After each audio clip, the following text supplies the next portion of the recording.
विष्णू चाटे आणि वाल्मिक कराड प्रत्यक्ष घटनास्थळी नाहीत, तरी सुद्धा ते 1 आणि 2 नंबरचे आरोपी कसे काय? तर की वाल्मिक कराडने खंडणी मागितली त्याच्या पंटरच्या माध्यमातून आणि ती खंडणी मिळू दिली नाही संतोष देशमुखांनी, म्हणून त्यांचा खून करण्याचा कट झाला। याच्यात विष्णू चाटेंवरती क्वेश्चन मार्क होतो। तो कसा होतो तर विष्णू चाटेचा थेट संपर्क कसा? आजच्या ह्या वाल्मिक कराड आणि विष्णू चाटे यांचा संतोष देशमुखांच्या खुनामध्ये थेट संबंध कसा आहे याच्यावरती संपूर्ण महाराष्ट्रात प्रश्न विचारले जातात। लोकांना हे कोडं सुटायला तयार नाहीये। जर हे दोघं घटनास्थळी नव्हते तर त्यांच्यावरचा आरोप कसा सिद्ध होणार? साक्षीदार मॅनेज केले जाणार, एव्हिडन्स खोटं बोलणार, बाकीचे काही गोष्टी टेक्निकल आहेत ते मॅनेज केले जाणार आणि मग त्याच्यामुळं हे दोघं निर्दोष सुटणार, अशा प्रकारची एक चर्चा दुसऱ्या बाजूची आहे। पण ही चर्चा कशी निष्फळ ठरू शकते आणि याच्यामध्ये आरोपी नंबर 1 वाल्मिक कराड, आरोपी नंबर 2 विष्णू चाटे ह्या दोघांनाही प्रत्यक्ष कृती करणाऱ्या इतर आरोपींसारखीच फाशीची शिक्षा लागू शकते, या संपूर्ण विषयावरती आता मी जे विश्लेषण करणार आहे तुम्ही हे शेवटपर्यंत बघा, म्हणजे तुमच्या लक्षात येईल आणि पुन्हा शंकाही निर्माण होणार नाही। हा व्हिडिओ सुरू करण्याच्या अगोदर मी तुम्हाला एक साऊथच्या सिनेमामधले काही चित्रण डोळ्यासमोर आणतो। एखादा विलन येतो, बोरटा गुंड असतो, तो त्याच्या भाईकडे जातो धावत पळत आणि तो तिथं जाऊन त्याला म्हणतो की भाई अपने इलाके में एक कंपनी हो रहा है, आणि मग ती कंपनी आपल्या भागात व्हायची असेल तर तिथल्या भाईला हप्ता दिला पाहिजे। मग भाई त्याच्या पंटर लोकांना आदेश करतो कि ये जो नया कंपनी हो रहा है इसके पास से हमें 10 खोखा निकालना है, और दूसरी बात क्या, वहाँ का स्क्रैप, वहाँ की लेबर, ये सब लोग हम ही देखेंगे। म्हणजे तिथली सगळी कॉन्ट्रॅक्ट, लेबरचा प्रॉब्लेम आणि इतर सगळ्या गोष्टी। साधारणतः कंपन्यांच्या बाबतीमध्ये चालणारी जी गुन्हेगारी आहे ती साधारण अशी चालते। जो तिथला भाई आहे तो त्याच्या पंटर लोकांच्या माध्यमातून अशा प्रकारचे गुन्हे करत असतो, त्याच्यातलाच हा एक गुन्हा। आणि अगदीच सेम असंच या स्टोरीसारखं हे सगळं प्रकरण काय आहे आणि विष्णू चाटे आणि वाल्मिक कराड सुटणारच नाहीत, हे कोणत्या मुद्द्यांवरती मी सांगणार आहे हे तुम्हाला सविस्तर व्हिडिओच्या माध्यमातून पाहायचं। नमस्कार, मी आहे मच्छिंद्र टिंगरे आणि तुम्ही पाहताय जाहीर सभा। मित्रांनो, आपल्याला सगळ्यांना माहिती आहे की संतोष देशमुखांच्या खून प्रकरणाला 1 वर्ष झालं। या प्रकरणामध्ये अद्याप दोष निश्चिती झालेली नाही, म्हणजे त्याला चार्ज फ्रेम म्हणतात ते झालेलं नाही। ते का लांबलं, त्याच्या काही गोष्टी घडल्या आणि त्या गोष्टी कशामुळे घडतायत याचा आपण एक वेगळा व्हिडिओ करू। पण परवाच्या दिवशी मी वाल्मिक कराडला फाशी होणार असा एक व्हिडिओ केल्याच्या नंतर मला काही बीड जिल्ह्यातून पण फोन आले की साहेब वाल्मिक कराडचा गुन्हा सिद्ध होईल का आणि ह्या गुन्ह्यामध्ये त्याला शिक्षा लागेल का, असा आमच्या मनामध्ये प्रश्न आहे। तर ह्या प्रश्नाचं उत्तर देण्यासाठी मी काही कागदपत्र बरोबर ठेवलेली आहेत आणि त्याच्याच अनुषंगानं मी तुम्हाला काही सुप्रीम कोर्टाचे आणि काही हायकोर्टाचे जजमेंट दाखवणार आहे आणि ते तुम्हाला पाहायला मिळतील। आता याच्यामध्ये सुरुवातीला हे समजून घ्या की गुन्ह्याच्या 2 पद्धतीमध्ये तपास केला जातो। एखादा गुन्हा हा ज्यावेळेस ठरवून केलेला असतो तर तो गुन्हा प्लॅनिंगमध्ये जातो। म्हणजे काय की एखाद्या गुन्ह्याचा कट करणं, कोणत्याही गुन्ह्याचं मोटिव्ह महत्त्वाचं असतं। म्हणजे काय तर जर खून झालाय तर त्या खुनाचा उद्देश काय होता, त्याचा हेतू काय होता, हा हेतू सिद्ध झाल्याशिवाय कुठल्याही गुन्ह्यामध्ये शिक्षा लागणं फार कठीण असतं। मग आपल्या महाराष्ट्राच्या पोलिसांनी CIDनं जो काही सगळा तपास केला याच्यामध्ये सगळ्यात महत्त्वाचं शोधलं काय तर संतोष देशमुखांच्या खुनाचं मोटिव्ह म्हणजे हेतू आणि या खून करण्याच्या गुन्ह्याचं नेमकं कारण काय हे शोधलं।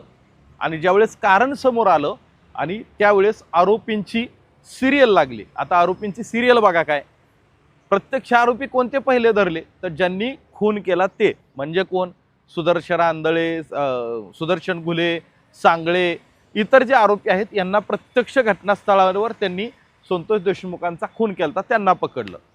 आणि मग ज्यावेळेस आरोपींचा घटनाक्रम येतो त्याच्यामध्ये आरोपींचा नंबर येतो त्याच्यामध्ये 1 नंबरला आरोपी कोण होतं तर वाल्मिक कराड होतो. 2 नंबरला कोण होतं तर विष्णू चाटे होतो. नीट विष्णू चाटे आणि वाल्मिक कराड प्रत्यक्ष घटनास्थळी नाहीत तरी सुद्धा ते 1 आणि 2 नंबरचे आरोपी कसे काय, तर ह्याचं उत्तर तुम्हाला येणाऱ्या 5 मिनिटांमध्ये मी देणार आहे. आता बघा, कंपनी आली होती आवादा. कुठं आली होती तर मस्साजोगला आली होती. त्या कंपनीकडनं खंडणी पाहिजे होती. कुणाला पाहिजे होते तर वाल्मिक कराडला पाहिजे होती. वाल्मिक कराडला खंडणी पाहिजे होते. गुन्ह्याची सुरुवात तिथून झाली. म्हणून काय, वाल्मिक कराड त्याचा दुसरा कार्यकर्ता म्हणजे 2 नंबरचा जो आरोपी आहे तो विष्णू चाटेला सांगतो की जी कंपनी होती आहे त्या कंपनीकडून आपल्याला 2 कोटी रुपये घ्यायचे. आता विष्णू चाटे सुद्धा फील्डवर काम करणारा माणूस नाही. मग तो काय करतो, त्याचे जे पाळीव पंटर आहेत सुदर्शन घुले आणि इतर, यांना आदेश करतो की आपल्याला आवादाकडून 2 कोटी रुपये घ्यायचेत. ज्यावेळेस हे आदेश केले जातात त्यावेळेस वाल्मिक कराड आणि विष्णू चाटे याच्या आदेशावरून काय होतं तर सुदर्शन घुले आणि सांगळे, इतर सगळे जे त्याचे पंटर आहेत कृष्णा आंधळे वगैरे, हे सगळेजण कुठं जातात, हे सगळेजण जातात आवादा कंपनीच्या गेटवरती म्हणजेच मस्साजोगमध्ये. आणि मग तिथं संतोष देशमुख त्यांना आडकाठी घालतात, ह्यांना पळवून लावतात. आणि ह्याचा बदला घेण्यासाठी म्हणजे काय तर खंडणी मिळू दिली नाही त्याला अडसर कोण ठरलं तर संतोष देशमुख. म्हणजे ह्या गुन्ह्याचं मोटिव्ह लक्षात घ्या. गुन्ह्याचं मोटिव्ह आहे खंडणी मिळू न देणारा व्यक्ती म्हणजे संतोष देशमुख. खंडणीला अडसर ठरणारा व्यक्ती म्हणजे संतोष देशमुख. म्हणून ह्या गुन्ह्याचं मोटिव्ह येतं ते थेट वाल्मिक कराड आणि विष्णू चाटेपाशी. मग प्लॅन काय झाला तर प्लॅन असा झाला की वाल्मिक कराडने खंडणी मागितली त्याच्या पंटरच्या माध्यमातून आणि ती खंडणी मिळू दिली नाही संतोष देशमुखांनी, म्हणून त्यांचा खून करण्याचा कट झाला. आणि जो कट केला तो वाल्मिक कराड यानं केला, विष्णू चाटे यानं केला. म्हणून ह्या गुन्ह्याची सुरुवात जिथून झाली, ज्यानं सुरुवात केली तो आरोपी नंबर 1 म्हणजे वाल्मिक कराड. म्हणूनच या गुन्ह्यामध्ये पुढे जाऊन काय झालंय तर हा प्लॅन केला गेला. प्लॅननुसार खाली पंटरने काम केलं आणि ह्या पंटर लोकांनी संतोष देशमुखांचा खून केला. आणि खून केल्याच्या नंतर जे सगळे एव्हिडन्स आले म्हणजे त्यांचे व्हिडिओ काढणे वगैरे वगैरे ह्या सगळ्या गोष्टी आहेत त्या मात्र आपल्या सगळ्यांच्या समोर आल्या. पण याच्यात विष्णू चाटेंवरती क्वेश्चन मार्क होतो. तो कसा होतो तर विष्णू चाटेचा थेट संपर्क कसा, तर विष्णू चाटे यानं सुदर्शन घुले याला फोन केलेला होता की आवादाकडून आपल्याला 2 कोटी रुपये घ्यायचेत. हा अण्णाचा आदेश आहे. अण्णा म्हणजे वाल्मिक अण्णा कराड, हा वाल्मिक कराडचा आदेश आहे. त्याच्यानंतर विष्णू चाटेच्या आदेशावरून हा घुले सुदर्शन घुले काम करतो त्याच्या गँगला घेऊन. आणि सुदर्शन घुले, विष्णू चाटे आणि वाल्मिक कराड हे बोलत असतात. याच्यामध्ये व्हॉइस सॅम्पल घेण्यात आले म्हणजे आवाजाचे नमुने जे आहेत ते घेण्यात आले. आणि आवाजाच्या नमुन्यावरून आता त्याच्यामध्ये विष्णू चाटे यानं खंडणीची डिमांड केली. कोणासाठी केली तर वाल्मिक कराडसाठी केली. कोणामार्फत केली तर सुदर्शन घुले आणि टोळीच्या मार्फत केली. त्याच्यामुळे ह्या गुन्ह्याचा मोटिव्ह जो आहे तो सिद्ध करणं सगळ्यात अगोदर काम आहे आणि प्रायोरिटी होती ती पोलिसांची होती, महाराष्ट्र शासनाची होती. जर असं नाही झालं, एखाद्या गुन्ह्याचं मोटिव्ह सिद्ध नाही झालं तर बहुतेक वेळा आरोपीला निर्दोष सोडलं जातं. त्याच्यामुळं पोलिसांनी ही काळजी जास्त घेतलेली आहे की खून झालाय, खुनाचे एव्हिडन्स मिळालेत, लाकडं जप्त आहेत, दांडकी जप्त आहेत, वायरी जप्त आहेत, गाड्या जप्त आहेत, फोन कॉल जप्त आहेत, जे तिथले लोकेशन आहेत, टेक्निकल एव्हिडन्स आहेत ते सगळ्या जप्त आहेत. पण याचं कारण जर नाही मिळालं तर आरोपींना त्याचा फायदा होऊ शकतो. आणि असं घडलंय कुठं तर केरळमध्ये सुप्रीम कोर्टाचं एक जजमेंट आहे. बाबू वर्सेस केरळ स्टेटमध्ये बाबू नावाच्या व्यक्तीनं खून केलेला होता आणि तिथं खालच्या कोर्टामध्ये खून केल्याचं कारण निष्पन्न म्हणजे खून केला ते निष्पन्न झालं पण त्याचं कारण निष्पन्न झालेलं नव्हतं. म्हणून सुप्रीम कोर्टानं ह्या आरोपीला निर्दोष सोडलं. असंच एक दुसरं जजमेंट आहे नागम्मा वर्सेस कर्नाटक स्टेटमध्ये. तिथंही सेम अशाच पद्धतीनं खुनाचं मोटिव्ह हे सिद्ध झालं नाही म्हणून आरोपींना त्याचा फायदा झाला. मात्र या केसमध्ये तसं झालेलं नाही. खुनाचं मोटिव्ह हे क्लिअर झालेलं आहे. खुनाचं मोटिव्ह स्पष्ट आहे.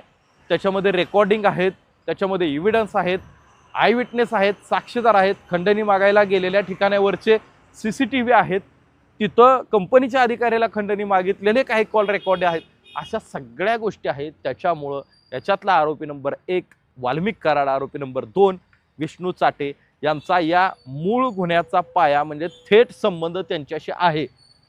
बीडमधल्या अनेक लोकांना हा प्रश्न समजावून सांगण्याचा हा प्रयत्न होता. त्यामुळं वाल्मिक कराड इतर आरोपींबरोबरच फाशीपर्यंत जाणार आणि तो फासावर लटकणार. एकंदरीत सध्याची स्थिती ही आहे. याच विषयातला पुढचा जो आपण भाग आहे तो घेणार आहोत की याच्यामध्ये चार्ज फ्रेम व्हायला लेट का झालं, चार्ज फ्रेम म्हणजे काय, दोषारोपपत्र म्हणजे काय आणि पुढं कसं होणार हे देखील आपण पाहणार. तुर्तास आपण इथंच थांबणार आहोत. तुम्ही जर ह्या चॅनलवरती नवीन असाल तर नक्की सबस्क्राईब करा. तुम्हाला या विश्लेषणाबद्दल काय वाटलं कमेंट करून कळवा.